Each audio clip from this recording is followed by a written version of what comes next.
Hi friends, ఈరోజు Sunday special. నాకైతే పెద్దగా చికెన్ ఇష్టం ఉండదు, కానీ ఇంట్లో పిల్లలకైతే చికెన్ అంటే చాలా ఇష్టం. రెగ్యులర్గా వండకపోయినా అప్పుడప్పుడు వాళ్ళ కోసమన్నా వండాలి కదా. వేడి వేడి అన్నం రెడీగా ఉంది. ఇప్పుడు చికెన్ చూద్దాము. చాలా సింపుల్గా టేస్టీగా తక్కువ టైంలో చేసేయడం జరిగింది. మంచి కలర్ఫుల్గా ఉంది కదా.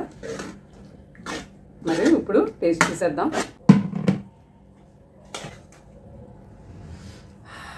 మంచి స్మెల్ వస్తుంది.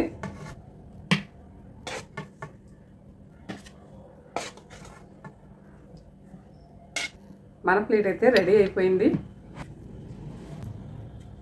మీకు నాన్ వెజ్లో ఏ రెసిపీ ఇష్టమో కామెంట్ చేయండి. వీలైతే ట్రై చేద్దాము.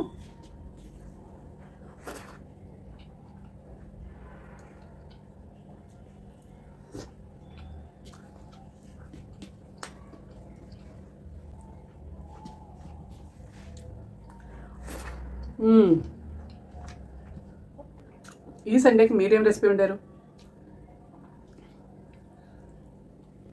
ముక్క కూడా జ్యూసీగా చాలా టేస్టీగా ఉంది.